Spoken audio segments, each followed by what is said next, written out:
So this is another video that I want to do regarding the journey I've just been on with chemotherapy. I say just been on. I finished in May, and it's now towards the end of August. But this video is about nutrition. Now, I was totally shocked at the lack of information or concern over food.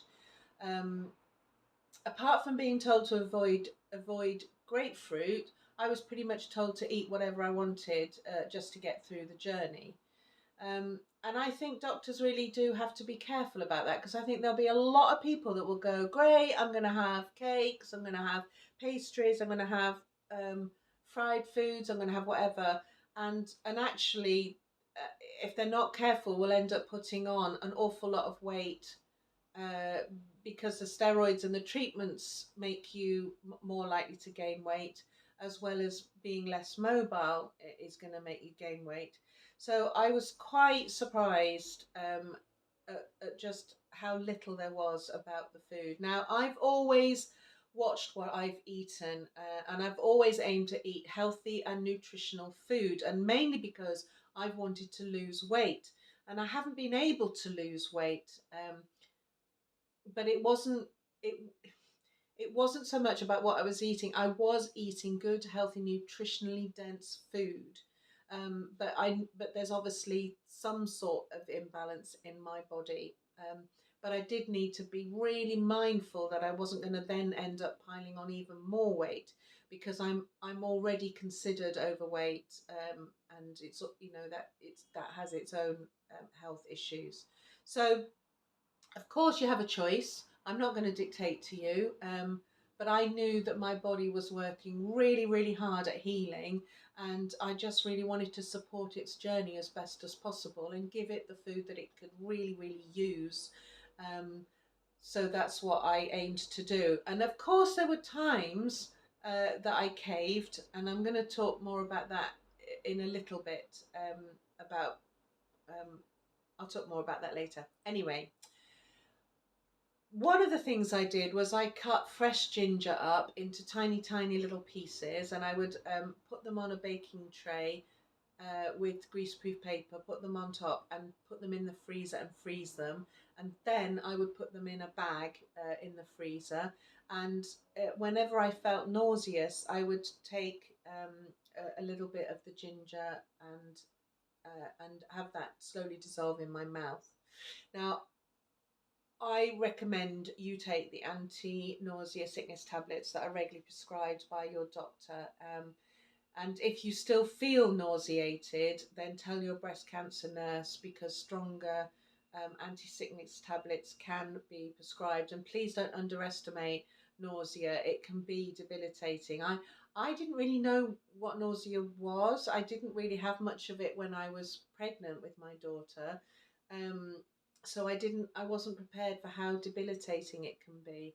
Um, but what I found was that with the EC, the doctors knew that that was going to induce a lot of nausea, so they gave me really good, strong anti-sickness tablets, and so I was able to cope. And in the first few rounds, I only took the anti-sickness tablets for the first kind of 3 days or so, and then I didn't need to take them after that. But um, it's all very cumulative. And then when I got the docetaxel, they didn't think that was going to be as nauseating, and so they gave me a much weaker anti-sickness tablet, and I was floored for 14 days. I literally felt dreadful. Now, what I should have done was contact my breast cancer team within a few days, but this was the first time I'd had docetaxel, and then I knew the anti-sickness tablet was different, but in the past I'd got over my sickness within about 3 or 4 days. So I just kept thinking, any day now, any day now, any day now.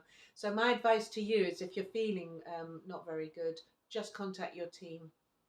Don't worry if you know it it's never too much for the breast cancer nurses. They would love to hear from you rather than not hear from you, and they definitely don't want you to struggle, and they don't want you to have too much nausea. So once I contacted the team and told them what was happening, I was prescribed different anti-sickness tablets, and they were sent to my local pharmacy to pick up.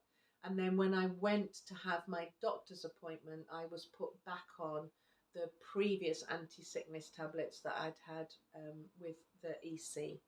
So always, always, always monitor your results and let your team know. Now, the other thing I did to avoid mouth ulcers and a silky mouth was that I had fresh pineapple chunks that I cut up. Again, put them on a greaseproof paper, put them on a baking tray, put them in the freezer, and then when they're frozen, you put them in a bag. And what I found was that if I just put a little cube of frozen pineapple in my mouth, and the fact that it was frozen soothed my mouth, but also the pineapple has an enzyme in which helps to combat um, uh, ulcers, mouth ulcers.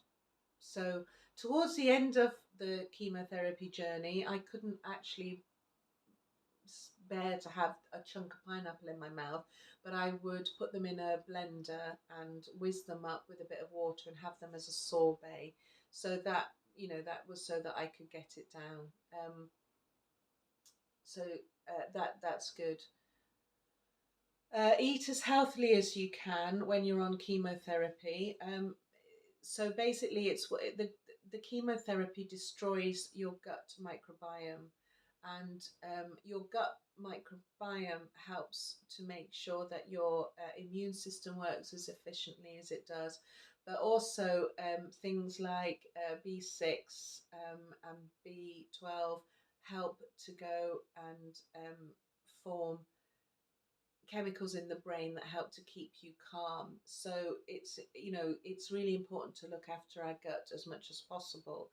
And if you have more prevalent bad gut bacteria than good gut bacteria, you're more likely to crave sugary things. So it's not good to eat too much sugar, because unfortunately, the cancer itself loves sugar. So try instead to overcome sugary cravings with as many healthy choices as you can. But having said that, I think it's important to have like about what I would, like an 80-20 mindset. So 80% of the time, you try to be as healthy as you possibly can. And then 20% of the time, you might just go, oh, okay, and eat something that's sweet. But so long as you're aiming for 80% of the time, you try to eat foods that are going to be good for you and that are going to help create a good gut bacteria. So things like leafy green veg, that's really good for zinc and magnesium is really, really good for cell renewal. Try to avoid processed foods. If you can, avoid dairy, because there's lots of links to dairy and cancer. And also avoiding alcohol and avoiding fried food. Try. I switched more to a plant-based diet during, well, ever since really on my journey. But as a caveat, I'm not having processed plant-based food. So you'll often see lots of adverts for this is plant-based. And you think it's going to be healthy, but quite frankly, if it's processed, if it's made up gunk, it's made up gunk, whether it's meat or whether it's plant based. So try to avoid processed foods as much as possible. Now I do know a lot of cancer patients, they get into right tiswas about alcohol. Um, I've heard people say that alcohol isn't going to stop them from going out and having a drink, um, and having a drink with their friends, and that's your choice. But for me, at the end of the day, bottom line, alcohol is poison. It's a toxin, and you've already got enough of those going in your body with chemo. So give your body a break. You know, let your body do what it does best, which is to heal without overloading it. So even if it's just while you're on chemotherapy, you can try and avoid alcohol, then it's gonna be better for you. But I'm not dictating to you. It's a poison, and we've made it so much more socially acceptable now across the whole globe that the thought of going to a family gathering, or a meal out and not having an alcoholic drink for many is really alien. But there is lots of alcohol-free drinks that are really fine, and I've discovered there's loads of places in London that will do a peppermint tea. Even pubs do peppermint tea. Now, I'm not a saint. I've drank shed loads of red wine in my time, and I still have the odd glass here and there. But I really want to heal from this, and if that means cutting it out or cutting it right back to just a glass or two glasses in a week, then I think it's worth giving it a go in order to increase my chances of survival, because at the end of the day, if you're taking in an additional poison, you're overloading your body, and it's going to struggle to keep on healing on both counts. Um, so yeah, do what you can in order to heal. um, Drink plenty of water. All my life I've always craved water, and I drank pints and pints of it. Towards the end of the chemotherapy, I found that it was actually quite difficult to just drink a pint of water and to gulp water down. I didn't have any mouth ulcers, but weirdly the water sort of had a silkiness and a gloopiness to it.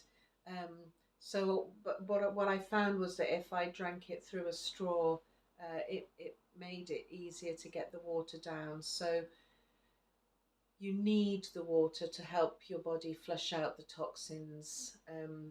So it is good to try and make sure that you drink plenty of water.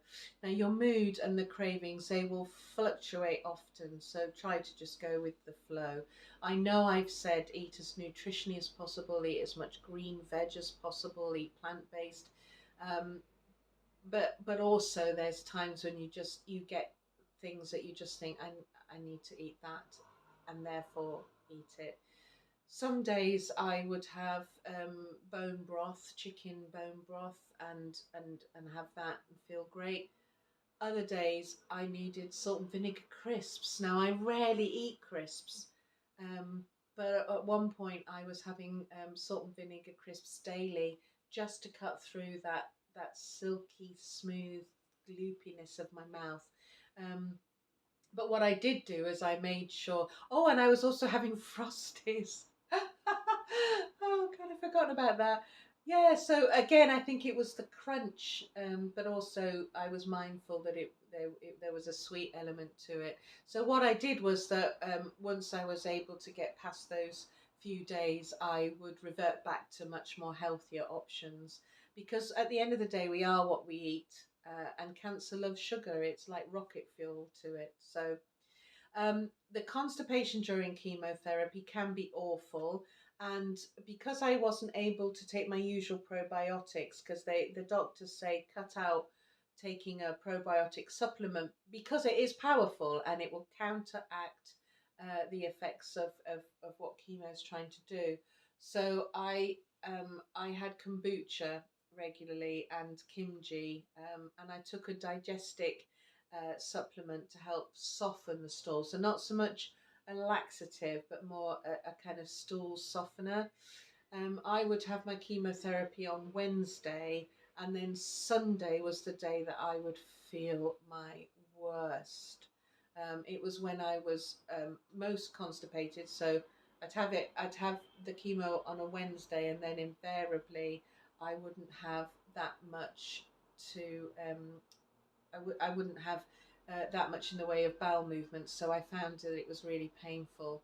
But the digestic helped to make things much easier. So the toxins, they do build up in your system, and so you've got to try and release them as best as you can. Otherwise, you will feel awful. They add to the nausea. Okay, so yeah, that's my thoughts about food. Eat as healthily as you can, as often as you can, and then on the few times that you're not feeling up to it, cut yourself some slack. and just go with the flow. But get back on track as soon as you can. All the best.